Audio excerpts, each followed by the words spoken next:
Hi everybody, time for some English history. I'm out here at Pemaquid, the lighthouse is right in front of me, the bay is right there, gorgeous out today, a little bit windy but we make do. I've got an English tea mug here to celebrate English history with you guys. So, Yorkie, it's a fantastic chocolate bar. If you've never had a Yorkie, go for it. The tea's not a Yorkie though. Alright, Chapter 21, Section 5. We're talking English history. Henry VIII's last child to be monarch was Queen Elizabeth. Elizabeth, the Virgin Queen. We named Virginia after her. But with her death as a virgin, never having married, never having kids, who was going to take over? Well, if you remember Mary, Queen of Scots, and the way that Elizabeth beheaded her, it might surprise you to discover that it was Mary, Queen of Scots' son who becomes the next ruler. He had been James V of Scotland ever since his mom was beheaded, and now he becomes King James I of all Great Britain. He was very much looking forward to becoming the king of all Great Britain, not because he liked English people. He didn't. He hated English people. But because the English understood that a king ought to be in charge of the national religion, not the other way around. Remember that John Calvin had tutored John Knox in Scotland to be a Presbyterian. And if you remember, the Presbyterians think that the religion ought to run the government, not the other way around. So when James was brought up in Scotland to be the king, he was taught that he needed to obey the religious leaders. Well, in England, the monarch is the head of the national religion, not the other way around. And so he was really looking forward to being in charge of everything. Plus, he was really looking forward to having a gigantic national budget. Scotland was a relatively poor country. So when he inherited as Queen Elizabeth's nearest living relative, he became fantastically wealthy, and he became a real ruler, not just a figurehead ruler so that some religious presbyters could really be the ones in charge. However, like I said, James hated the English. He really was not looking forward to having to deal with English people. One of the most famous stories about King James is that when he was crowned and then he rode in a carriage through the city of London, he really wasn't enjoying it. He was frowning and not looking around at his new people. Now, the citizens of England were really, really enthusiastic at having a man in charge, because Queen Elizabeth had been ruling for 35 or 40 years. And there was a lot of chauvinist and misogynistic sentiment back then, anti-women, and that women shouldn't be rulers. So now they've got a man, and even though he's Scottish, they're still celebrating, they're still partying in the streets. So James, riding in his carriage, is ignoring all these people. He hates them because they're English. His advisors say to him, "Your Majesty, why don't you wave to the people? The people love you. Won't you just wave at them?" His response was, "I wonder if they'll still love me if I pull my pants down and show them my ass." So, really, the new King of England, King James, threatened to moon the people of London. Charming guy. He had a new group of religious dissenters to worry about in taking over England, the Puritans. He threw Puritans in jail. And that's part of why the Puritans decide that they're going to leave England in 1619. They get a couple of ships, the Mayflower and the Hopewell, and they sail from England to the Netherlands, and they live there for like a year, thinking that's going to be their new home. But they hate it there, so they decide that they're going to sail across the Atlantic. Only the Mayflower makes the trip, and they start Plymouth Plantation, 1620, Massachusetts. So he cracks down on Puritans. Some of them leave the country because they refuse to recognize him as the leader of their church. James wanted to be an absolute monarch. He had even written a book, not a book by today's standards, but like maybe 12 pages, 15 pages, called On the True Laws of a Free Monarchy. And what he meant by free monarchy was a monarch who didn't have to compromise with Parliament, somebody who could be an absolute ruler. This is called divine right monarchy. When you believe that God has made you the ruler, anyone who disagrees with you disagrees with God, and they have to be punished. That's divine right monarch theory. there was an assassination plot against King James. Really interesting one. A guy named Guy Fawkes. I don't know if you've ever seen the movie V for Vendetta, but it's loosely based on the story of this Guy Fawkes, who was Italian. His real name was Guido Fawkes, or something probably close to that. And he and a bunch of fellow Catholic conspirators wanted to kill King James because even though he was anti-Puritan, which they liked, he was also anti-Catholic. He thought everyone should be Church of England because that's the religion he's in charge of. So they plot to assassinate him. On the night before King James was due to deliver a speech opening Parliament, the House of Commons and the House of Lords, they tried packing the basement of Parliament with gunpowder. It's called the Guy Fawkes Rebellion. So the Guy Fawkes plot, the gunpowder plot. So they pack the basement of the Houses of Parliament with gunpowder, but they get caught by the night watchman and arrested, and then tortured and killed, murdered for treason. So Guy Fawkes, and the English still to this day celebrate Guy Fawkes Day, where they create a man out of like newspaper and other stuff, put him in clothing, and then throw him on a bonfire. And he is the guy, and they torch him up. So bonfire night, Guy Fawkes night, it's in early November. James refused to publicly compromise with Parliament. He said his rights were absolute. But in fact, in reality, he privately did compromise with Parliament. He was smart enough to know that publicly he had to claim absolute authority, but privately he needed to do whatever would work for his country. So King James I of Great Britain compromised with Parliament. He was nicknamed the wisest fool in Christendom. One of my favorite King James stories is that when he got sick of listening to you, he was sitting on his throne in the throne room, and whenever he was done with you, he didn't want to hear any more from you. He kept a jar of jam next to him in the throne room, and if you bored him, kind of like I bore you, I'm sure, he would scoop up a handful of jam and throw it at you. That was the way that you knew you were done. So, another thing about King James, his tongue was apparently a little bit too big for his mouth. He had some kind of physical condition. And so his tongue was always just hanging out a little bit. And in addition to that, if you know anything about your body, what does your body want to do for your tongue? Wants to keep it moist, right? Everybody loves that word, yeah? So King James's drool would be going off the end of his tongue into his beard and then down onto his clothing. I wonder if he had to wear bibs or something, because King James I, tongue too big, always drooling, throwing jam at people, threatening to moon the people of London. You could see why people might call him a fool. But he was the wisest fool, because not only did he agree to compromise with Parliament, but he knew that if he compromised, though, with the Puritans or with the Catholics, that his claim to be absolute ruler was done. You could stick a fork in it, right? So he refused to compromise with those religious groups. Instead, he had a brand new translation of the Bible made, the King James version of the Bible.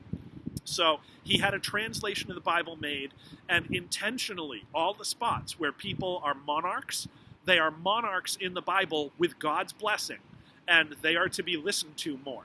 He intentionally had people translate the Bible so that monarchs were divine right monarchs, and they were to be obeyed, so that his own power as monarch would be secured.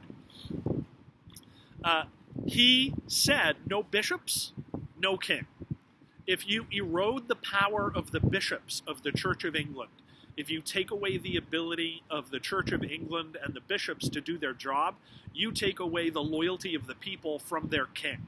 So everyone had to be Church of England. Everyone had to honor and respect the bishops, because without the bishops, the king loses his authority over the people. So he was pretty wise. He knew how to keep tight control where he could, and he knew that he needed to compromise when he couldn't. That was very much unlike his son. Now, his oldest son died young, and so the throne went to his second son, who was Charles. So James I gives way to King Charles I. Charles we got a disaster about to happen here. Charles was shy, quiet. He wasn't intending to be king. He was the second son. He had a speech impediment. He hated public speaking. He loved art.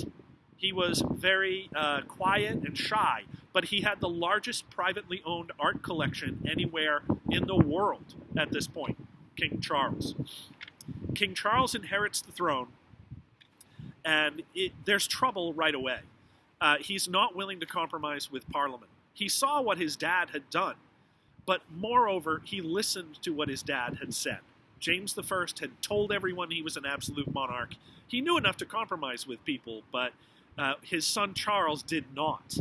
He had listened to his dad and was not going to compromise with anyone, Parliament, publicly or privately.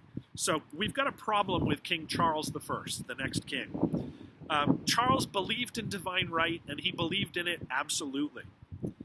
He refused to compromise with Parliament, and they started to refuse to give him tax money. So Charles was in a difficult position. He wasn't able to get more tax money from Parliament, so he basically said to Parliament, "You're fired. I don't want to see you. I don't want to deal with you. You're fired." And instead, he picked a bunch of his closest friends and nobles, invested a lot of power and authority in them, and ruled undemocratically. A king ruling undemocratically? Yes. And this one did it despite the fact that all kings were expected to compromise with Parliament. So Charles fires Parliament, sends them home, but he runs into a problem.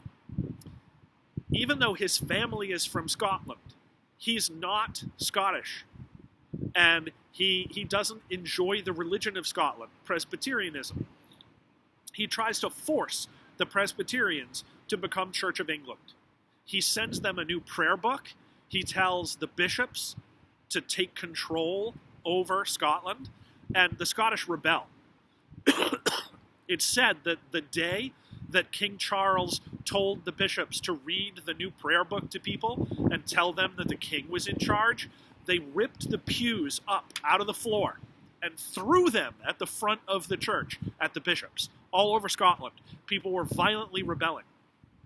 Well, King Charles knew that he needed money for an army to force the Scottish to do what he wanted. And to do that, he would have to go to Parliament. Parliament didn't want to agree to give him the money until they agreed to give them, until he agreed to give Parliament what they wanted, rights. Okay? Because since Charles had fired people, he was breaking all of the rules that had gone back all the way to the Magna Carta. He was imprisoning people and telling them they couldn't get out of jail because they didn't know what the charge was against them. They couldn't get out of jail until they just paid a fine. That's how Charles was raising government money. He was putting new taxes into play. Charles was basically cheating. And Parliament was not willing to give him money if he was going to cheat like this. So we've got a standstill. Charles eventually agrees to sign something, a document called the Petition of Right, which guarantees that he's not going to force people to house his soldiers at their own expense, at the people's expense, that he's not going to throw them in jail without just cause, that he's not going to look for bribes, that his government officials have to follow rules and not just run roughshod over the people in order to get tax money. So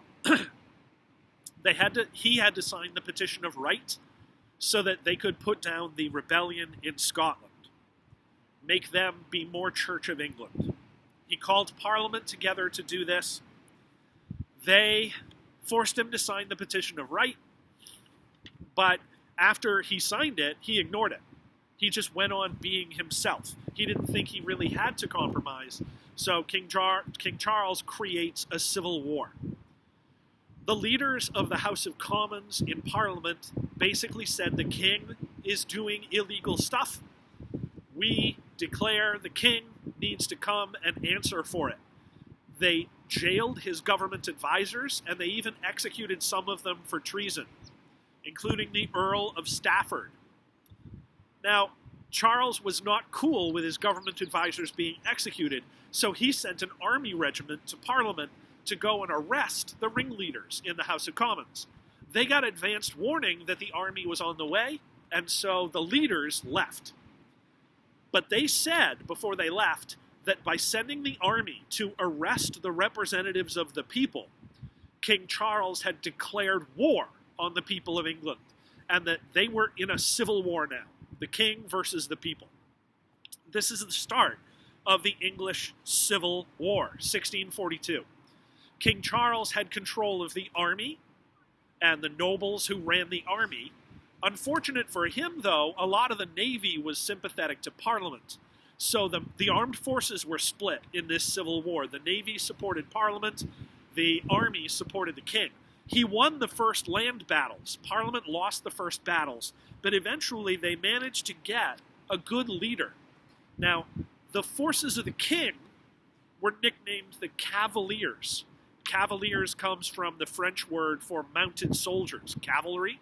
So Cavaliers, guys on horseback, rich men, nobles, who could afford to support the king and afford horses.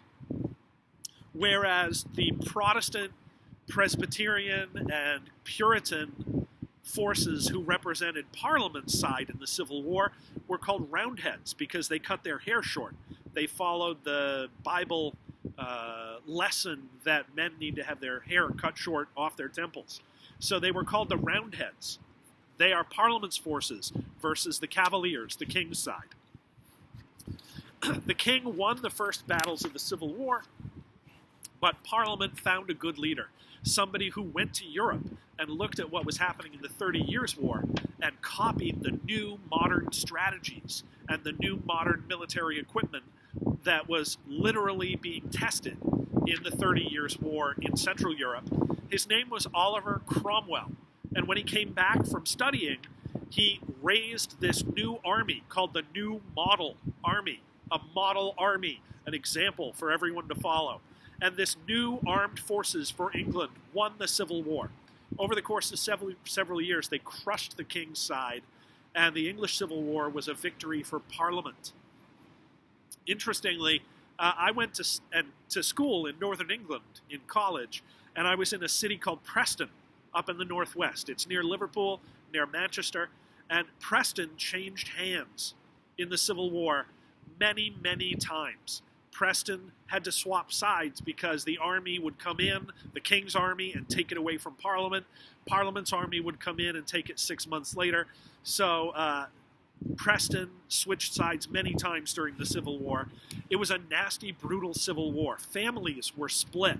It's different than the American Civil War, where it was like the North versus the South, because the regions of England, that didn't matter as much as who you thought ought to be the king, who you thought ought to have the power, Parliament or the monarch. And so the English Civil War was family member versus family member, quite a lot. Now, eventually, Parliament captured the king and said to him, you have a choice. You can either be our monarch with limited powers in a constitutional monarchy, or we can put you on trial for treason against the country and you'll be executed. Charles said, I don't recognize you as being legal. My power as king is unlimited. And so Parliament said, we're going to put you on trial then for treason against democracy, against Parliament, against the English traditions, the Constitution. And Charles said, I don't care, because you don't matter, because you're not a legal court to put me on trial. That was his whole defense. Parliament listed evidence of ways that the king had broken the rules, and his response was, this isn't a real court. I'm not really on trial. I'm not listening. Nah, nah, nah, nah, nah. They found him guilty. And by a vote of one, they found him guilty with death as the penalty. Charles was beheaded. And England suddenly didn't have a king anymore. England wasn't a monarchy. What was going to happen? Well, the military leader, Oliver Cromwell, declared martial law and said that Parliament was in charge from now on, and that he, as leader of the army of Parliament, was the new dictator. That England was no longer a monarchy, it was a commonwealth, because all the people would be equally treated. and this commonwealth would have him as the Lord Protector. Next time, we're going to talk about Cromwell and about how the English royal family gets restored. See ya.